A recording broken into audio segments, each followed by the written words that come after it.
Hello friends, welcome to my YouTube channel. तो आज जो मैं आपके साथ टॉपिक शेयर करना चाहता हूँ बहुत ही कॉमन टॉपिक है और बहुत ही इंटरेस्टिंग टॉपिक है उन लोगों के लिए जो जिम स्टार्ट करते हैं। उनको क्या ऐसी मिस्टेक्स आती हैं, वो क्या ऐसी मिस्टेक्स करते हैं। तो मैं आपके साथ उनकी ऐसी मिस्टेक्स की बात करूंगा जिनके कारण वो नेगेटिव हो जाते हैं और जिम से आउट हो जाते हैं। तो आज हम इसी टॉपिक पे बात करने वाले हैं। तो चलिए फिर शुरू करते हैं हमारा आज का वीडियो।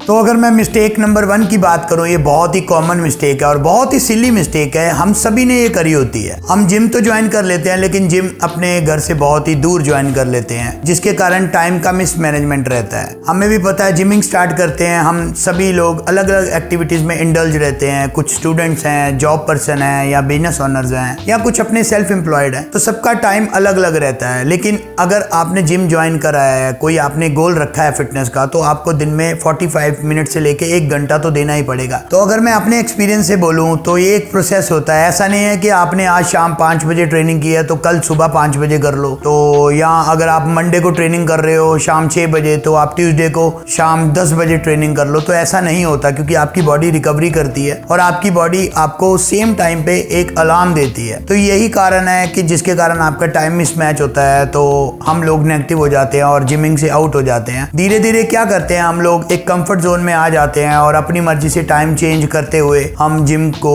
छोड़ देते हैं या जिम से आउट हो जाते हैं। तो ये एक कॉमन मिस्टेक है। पहली बारी अगर आप जिम ज्वाइन कर रहे हो तो आप अपनी सराउंडिंग्स के नियर बाय ज्वाइन करें, तो इससे आपको बेनिफिट होने वाला है। तो अगर बात करूं मैं मिस्टेक नंबर 2 की, ये भी एक कॉमन है। हम लोग क्या करते हैं, हमारे जिम का एनवायरनमेंट नहीं अच्छा होता। सबसे पहले आपको अपने जिम का एनवायरनमेंट देखना होता है। ऐसा नहीं है कि अगर आप स्ट्रेंथ ट्रेनिंग के लिए जा रहे हो तो वहाँ एनवायरनमेंट हो सिर्फ कार्डियो का, या आप कार्डियो करने के लिए जा रहे हो अपना वेट लॉस के लिए, तो आपका जो भी गोल है वो आपका मिसमैच रहेगा और आप उस ट्रेनिंग में या आप उस जो आपने गोल रखा है अपने फिटनेस का, वो आप उसको कभी भी फुलफिल नहीं कर सकते, क्योंकि ऐसे एनवायरनमेंट में आप नेगेटिव हो जाओगे और अगर आपके गोल्स ही ना पूरे होंगे तो आप धीरे धीरे करके अपने जिम को आउट कर दोगे और जिम को छोड़ते चले जाओगे। तो अगर बात करें हम मिस्टेक नंबर 3 की, ये तो कॉमनली मिस्टेक है, हम सभी करते हैं, इवन मैं भी करता हूँ। आज आपको पता है कि मोबाइल के बिना तो कोई भी नहीं रह सकता और सोशलाइजिंग का ज़माना है। सभी लोग सोशलाइजिंग करना चाहते हैं और सबसे बड़ी बात ये होती है कि अगर आप जिम में गए हो तो आपको 1 घंटा आपको सिर्फ ट्रेनिंग पे ही ध्यान देना है। मैंने देखा है जिम में लोग 1 सेट लगा रहे हैं या 2 सेट लगाने के बाद अपनी फोटो खींच रहे हैं या अपने वीडियोज बना रहे हैं और सोशलाइजिंग कर रहे हैं, इंस्टाग्राम पे स्टोरीज डाल रहे हैं, इंस्टाग्राम पे पोस्ट डाल रहे हैं, जिसके कारण उनके मसल और माइंड का कनेक्शन नहीं बिल्ड होता और यही कारण है वो अपने मसल्स को बिल्ड नहीं कर पाते और जिसके कारण उनको लगता है कि जिम से फर्क तो नहीं पड़ रहा तो जिम छोड़ देना चाहिए। अगर आप इसी तरीके से ट्रेनिंग करोगे या अगर आप अपने फ़ोन को नहीं छोड़ोगे, आप सोशलाइजिंग करते रहोगे, फोटोज़ खींचते रहोगे, 1 घंटे की ट्रेनिंग को अगर आप 3 घंटे या 2 घंटे लगाओगे तो आपकी बॉडी कभी भी आपको रिजल्ट नहीं देगी। आपको जो भी ट्रेनिंग करने है आपको उसका कोई भी रिजल्ट नहीं आने वाला। तो सबसे पहले अगर आप जिम ज्वाइन कर रहे हो, आप अगर टीनेजर हो या आप न्यू कमर हो आप जिम में, तो ये आपके लिए ठीक रहेगा कि अगर आप अपने फ़ोन को पॉकेट में रखें या आप अपने बाहर रिसेप्शन पे फ़ोन को पकड़ा के आएँ, तो ये सबसे बढ़िया रहेगा आपके लिए। कि ये भी एक कॉमन मिस्टेक है। अगर आप पहली बारी जिम ज्वाइन कर रहे हो या आप टीनेजर हो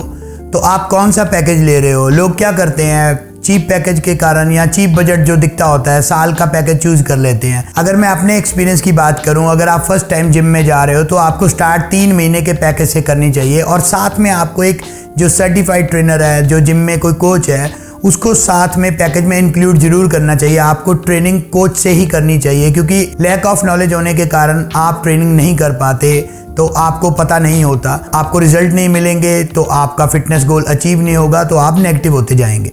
ऐसा नहीं है कि साल का पैकेज बढ़िया नहीं होता, बिल्कुल बढ़िया होता है। लेकिन आप अगर आज स्टार्ट कर रहे हो तो आपको 3 महीने के पैकेज से करना चाहिए। साल का पैकेज जो एथलीट्स हैं, बॉडी बिल्डर्स हैं या जो भी फिटनेस लवर्स हैं, वो साल की बजाय भले ही 2 साल का पैकेज ले ले, लेकिन अगर आप न्यू कमर्स हो तो आपको 3 महीने का पैकेज स्टार्ट करना चाहिए। ऐसा नहीं है कि आप 1 मंथ के पैकेज के साथ जाओ, क्योंकि 4 वीक्स में आपको ट्रांसफॉर्मेशन नहीं आएगी।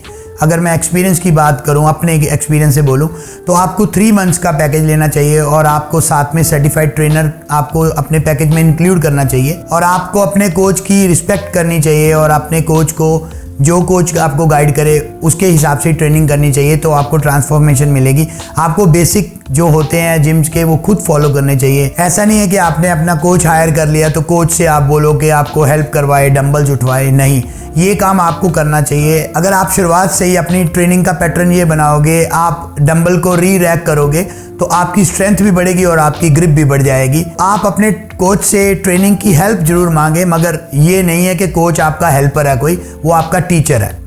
ये भी बहुत ही कॉमन मिस्टेक और बड़ी फनी मिस्टेक है, सब लोग करते हैं ये मिस्टेक। अगर आपका जिम का पहला दिन है, अगर आपको जिम के एनवायरनमेंट का नहीं पता तो आपको पहले सर्च कर लेना चाहिए या अपने फ्रेंड से या किसी से आपको गाइडेंस करनी चाहिए, क्योंकि आपका जो अप्रोच है वही डिसाइड करता है कि आपके गोल्स अचीव होंगे कि नहीं होंगे। ऐसा नहीं है कि आप जिम में जा रहे हो, फॉर्मल वेयर पहन के जा रहे हो या जीन्स पहन के जा रहे हो। आपको पता होना चाहिए अगर आपके जिम में क्या एनवायरनमेंट है या कॉमनली जिम में क्या चाहिए होता है, तो इसके बारे में आपको नॉलेज होनी चाहिए। क्योंकि आपकी प्रोफेशनल अप्रोच अगर आप फर्स्ट डे से ही रखते हो, आप उसी हिसाब से अगर सोचते हो, तो आपके फिटनेस के गोल्स भी अचीव हो जाएंगे। तो अगर मैं अपने एक्सपीरियंस से बोलूँ तो आपको ऐसा नहीं है कि आप कोई भी कपड़े पहन के चले जाओ। आपके पास अच्छे जिम वेयर होने चाहिए, एक बैग होना चाहिए, एक शेकर होना चाहिए, ताकि आप घर से अपना पानी भी कैरी कर सको। और आप अगर अपना कोई प्रोडक्ट यूज कर रहे हो, कोई सप्लीमेंट यूज कर रहे हो, या आपको किसी ने अगर सप्लीमेंट गाइड किया है, तो आप अपना सप्लीमेंट भी किसी छोटे से बॉक्स में लेके जा सकते हो। तो इसलिए आपको प्रोफेशनल अप्रोच दिखाते हुए अपना सामान खुद ही कैरी करना है और अच्छे से जिम वेयर डाल के ही जाना चाहिए।